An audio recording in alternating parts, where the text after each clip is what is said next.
महाराज जी, आपके चरणों में कोटि कोटि प्रणाम। महाराज जी, कई साल वीर्यनाश करके मानसिक रोग से ग्रसित हो चुका हूँ। पिछले 5 महीने से वीर्यनाश नहीं किया है, फिर भी नकारात्मक सोच नहीं जाती। महाराज जी, जोशी ने बताया कि सब शनि और राहु का प्रभाव है। कोई शनि राहु का प्रभाव नहीं।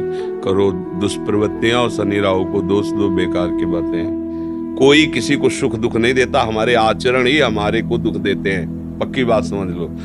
बोले वो अमुक ने उसको पीटा, राज कर्मचारी आपकी सुरक्षा के लिए है, लेकिन जब आप असत आचरण करेंगे तो पीट के जेल में डाल देंगे। ये राज कर्मचारी हैं। शुक्र, शनि, राहु, केत, ये सब राज कर्मचारी हैं। असद आचरण वालों को जलाते हैं, दंड देते हैं, और सद आचरण वालों को चाहे जिस नक्षत्र पे बैठे हो, चाहे ग्रह पर किसी भी बैठे हो, ये सदैव अनुकूल रहते हैं। ये भगवत पार्षद कोई ऐसे वैसे नहीं है।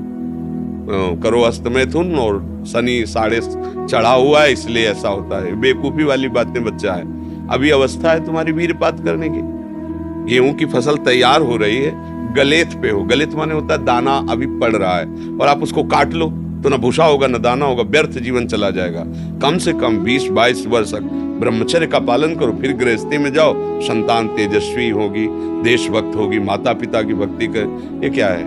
उद्दंडता बच्चा, ये कहीं भी सुख प्रदान करने वाली नहीं।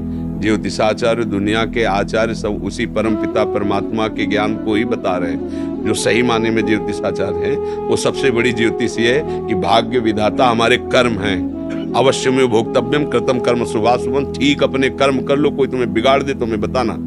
हमारे कर्म पूर्व के या वर्तमान के, वही हमारी दुर्गति करते, दूसरा कोई सृष्टि में नहीं। को न काहू के सुख को दुख कर दाता, निज कृत कर्म भोग सुन भ्राता। बिल्कुल सिद्धांत समझ। अभ्यास गलत किया है, कोई भी देवता तुम्हें नहीं बचा सकता। गलत अभ्यास किया है, अपना नाश स्वयं कर रहे हो, किसी देवता या किसी का दोष नहीं। काले कर्म ईश्वर मिथ्या दोष लगाए। ये आचरण गंदे बंद करो बच्चा। नाम जप करो, सात्विक आहार करो, आधा घंटा दंड बैठक मारो, व्यायाम करो, दौड़ो, अभी सब ठीक हो जाएगा। अरे पीछे गलती, यद्यपि ये गलती ऐसी पूरे जीवन भर भोगना पड़ता है, क्योंकि बाल्यावस्था का वीरपात बिल्कुल जीवन को नष्ट कर देता है। इसीलिए बालकों को गुरुकुल में रखा जाता था, चाहे वो राजकुमार हो चाहे किसी का बालक हो। वहां वो एक साधुता से जितेंद्रीय होकर के फिर गृहस्थ धर्म में जाता था। 10-20-50 वर्ष गृहस्थी में रहा, कुछ उसका बाल बाका नहीं हुआ। फिर वो विरक्त होकर के आंतरिक, फिर वो जितेंद्रीय होकर के परमात्मा को प्राप्त कर ले। आज हमारी बाल्यावस्था से मोबाइल का संग है, गंदे बच्चों का संग है। अब ये गंदी आदतें हो गई, सर्वनाश हो गया। अब सोचो, ये अवस्था तुम्हारी चिंता सुख से ग्रसित होने की है, आनंद में उमगने की है, अभी नव किशोर अवस्था है। ये तो मस्ती वाली, क्योंकि मस्ती हटा दी, अब रह क्या गया जीवन में। ये जो लोग समझते हैं ना कि जैसे खून निकलवा लो तो खून बन जाता है, बहुत गलत बात है। खून वो दान देना, वो महीने में वो बात एक अलग है, लेकिन सप्तम धातु वीर एक मन शुद्ध सात्विक पौष्टिक अन्न के बाद एक बार के लिए तैयार होता है। और यहाँ बच्चे खिलवाड़ में 2-2, 3-3 बार रोज। अब क्या होगा? उनका हड्डियों तक की सामर्थ्य नष्ट हो जाएगी, कुछ दिनों बाद देखना बंद हो जाएगा, ऐसे चौंधियाने लगोगे, खड़े होने में चक्कर आएगा, कमर दर्द करेगा, पैरों में टूटन बनी रहेगी, दिमाग में टेंशन बनी रहेगी, पढ़ोगे तो कुछ याद नहीं रहेगा, स्मृति नष्ट होने लगेगी, एक नास्तिकता छा जाएगी, फिर जीवन भार लगेगा, फिर नशा में उतर जाओगे, फिर तो बस गए, फिर गए। अब कौन मानता है संत महात्माओं की बातों को? समझाते हैं तो साधु महात्मा है तो अब अलग बात करते हैं। नहीं, हर बहन भाई को 20 वर्ष तक नियम पूर्वक ब्रह्मचर्य रहना चाहिए। ये जो व्यवहार चला है, अब क्या है कि कुछ भी बोलो तो जबान पे लोग अंकुश की, वो तो ऐसा बोल रहे। ये जो मोबाइल की सुविधा और उसमें सब गंदी बातें देखना, अब आप पढ़े लिखे हो, सर्च करो, सब आ जाएगा। ये जीवन का नाश कर देने वाली बातें हैं बच्चों के। माता पिता को इन पे सावधान रह करके अंकुश करना चाहिए, क्योंकि वो इस समय उन्मत्त हैं बच्चे, उनको वास्तविक सत असत का ज्ञान नहीं है, तो वो अपना ही अहित करने के लिए अपना सुख समझते हैं। अपना अहित कर रहे हैं, अपना सुख समझ रहे हैं। ये तो कहो भगवान की आपके ऊपर कृपा है जो आप हिम्मत करके अपनी बात यहाँ कह रहे हो। पर फिर भी अवलो नशानी अवना से हो, सावधानी से चलो। पर हम जो कह रहे हो मानो। आधा घंटे व्यायाम निश्चित करो, सबको करना चाहिए, चाहे स्त्री शरीर हो चाहे पुरुष शरीर हो। एक बार शरीर को बहुत एक्टिव करना चाहिए। ये शरीर हम नहीं है। जैसे आप मोटरसाइकिल सुबह सुबह आप बैठो, तो पहले क्या करते हैं, हाई रेस में डाल करके उसको एकदम गर्म करते हैं ना, सब खुल जाए। अब चलो ऐसे हाई रेस में इसको लाओ, 10-15 मिनट दंड बैठक, व्यायाम, प्राणायाम, आसन आदि के, फिर अपनी दिनचर्या करते हो तो आप संयमी रहोगे, आपके प्राण पुष्ट रहेंगे, आपका अन्न पचेगा, कोई भी चोट आदि बहुत कम मात्रा में आपको कष्ट देगी, हर बीमारी से लड़ने के सामने। अब यहाँ सुबह 10 बजे तक सो रहे, व्यायाम क्या करेंगे, प्राणायाम क्या करेंगे, आसन क्या करेंगे? सूर्य जिसके सोने पर उदय हो गया उसकी आयु, बुद्धि, स्त्री, कांति सब क्षीण हो जाती है। कौन मानता है? रात्रि के 2-2, 3-3 बजे तक जगना और सुबह 10-11 बजे तक सोना, ये दिनचर्या है। तो हमारी राय है सात्विक भोजन कीजिए और व्यायाम कीजिए। करते हो व्यायाम? कभी ये कोई ऐसा तो, और कभी कभी जो व्यायाम करते हो बीमारियों का निमंत्रण देते हैं। आज आप लगाओ 20 दंड और 50 बैठक और 5 दिन छोड़ दो, पूरा शरीर दर्द करेगा, फिर लगाओ फिर वह दर्द करेगा। रोज अगर नियमित करोगे तो वही पच करके आपके शरीर को पुष्ट करेगा। ये शरीर दुर्लभ बात है, दुर्लभो मानुषो देहो, लेकिन एक क्षण में नष्ट हो जाने वाला है। इसकी दुर्लभता है संयम नियम से चलकर स्वरूप बोध कर लो या भगवत भजन करके भगवत प्राप्ति कर लो। अगर ये नहीं तो फिर क्लेश ही क्लेश, अशांति ही अशांति है। अभी सावधान हो जाओ। बिगड़ तो गया, अब ये नहीं कह सकते कि अभी कुछ नहीं बिगड़ा, बिगड़ गया। अगर कभी 25 वर्ष के बाद गलती हुई है तो हम उसे कह सकते कुछ नहीं बिगड़ा, क्योंकि तुम्हारा पुष्ट है जीवन पूर्व से, अब आगे बढ़ो। लेकिन बच्चापन से ये जो रोग लग रहे, 13-14 वर्ष का बच्चा है और उसकी हालत ये है कि उसे वैद्य के द्वारा औषधियां दिला करके उसे ठीक करने की चेष्टा कर रहे हैं। क्या हुआ?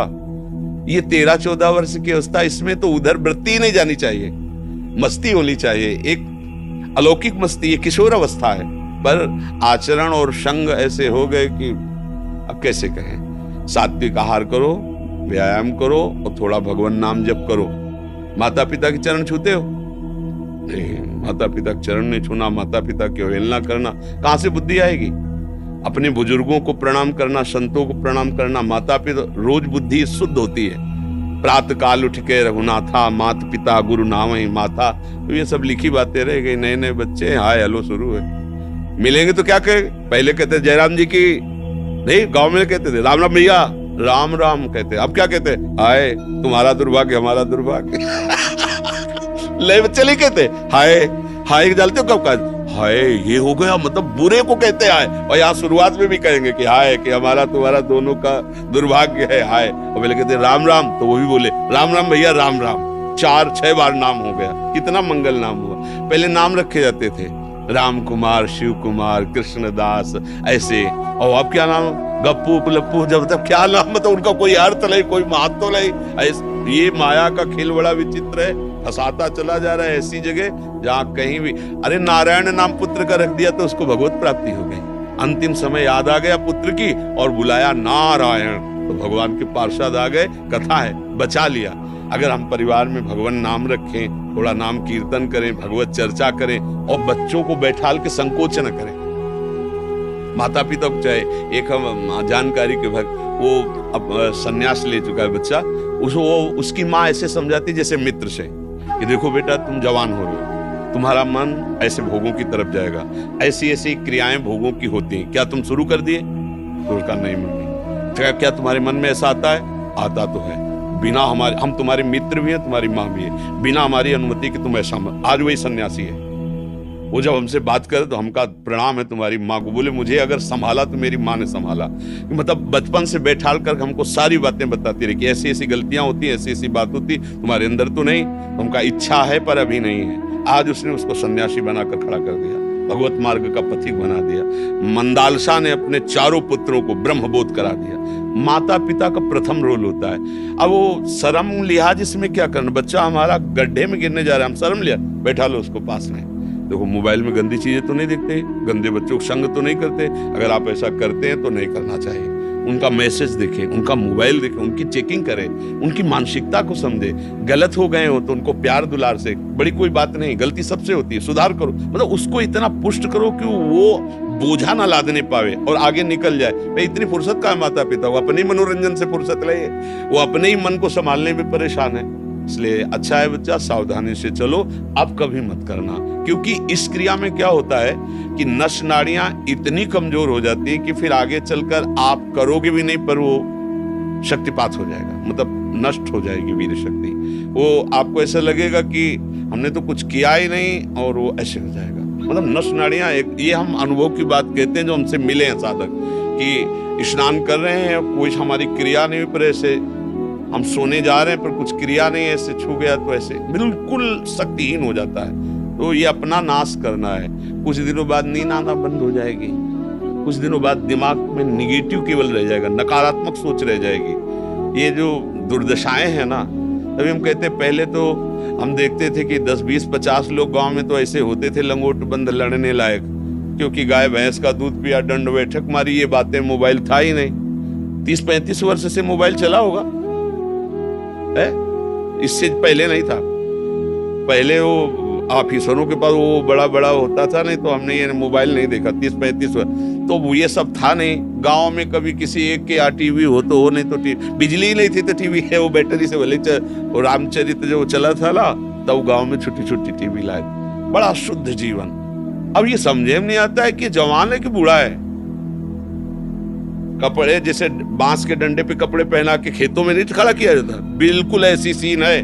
गाल चिपके हुए हैं, जांघों में मांस नहीं है, छाती में मांस नहीं है, और अपने को मतलब विश्वात्मा स्वरूप समझ रहे हैं, अपने को अहंकार में बलवान समझ रहे हैं, विद्वान समझ रहे हैं, और अपना जीवन नष्ट कर रहे हैं। हमें लगता है शरीर समस्त सद्गतियों का हेतु बनता है। अगर शरीर स्वस्थ है, बुद्धि पवित्र है, तो हम यहाँ अच्छे विद्यार्थी बन सकते हैं, हम अच्छे पुत्र बन सकते हैं, हम अच्छे मित्र बन सकते हैं, हम अच्छे देशवासी बन सकते हैं, हम अच्छे भक्त बन सकते हैं। और जब शरीर स्वस्थ नहीं, मानसिकता स्वस्थ नहीं, तो कुछ नहीं, बस जीवन काट रहे हैं व्यर्थत्व में।